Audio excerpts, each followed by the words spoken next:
ایک اور سوال جو ہمارے مومنین کثرت سے پوچھتے ہیں، کسی افطاری کے پروگرام میں یا کسی افطاری کی دعوت میں ہمارے برادران اہل سنت کی تعداد زیادہ ہو اور اس میں ایک دو یا چند افراد شیعہ کے موجود ہوں تو کیا شیعہ اہل سنت کے ساتھ اپنا روزہ افطار کر سکتے ہیں؟ تو اس بات کو ایسے سمجھیے کہ کثرت جو ہے وہ معیار نہیں ہے کہ اہل تشیع کثرت میں یا اہل سنت کثرت میں، نہ،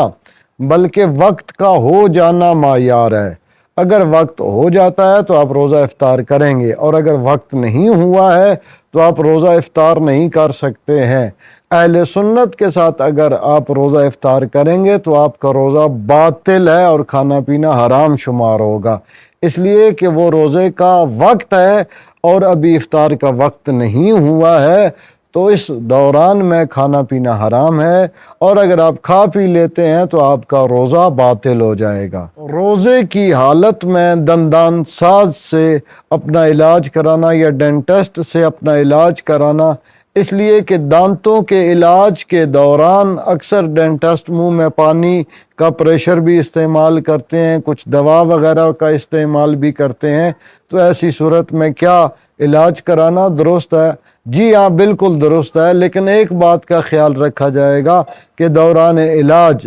ڈینٹسٹ یا ڈاکٹر جو منہ میں پانی کا پریشر یوز کر رہا ہے، وہ پانی آپ نگل نہیں سکتے ہیں، وہ پانی آپ گلے سے حلق سے نیچے نہیں اتار سکتے ہیں۔ اگر جان بوجھ کر اتاریں گے تو آپ کا روزہ باطل ہو جائے گا۔ اسی طرح وہ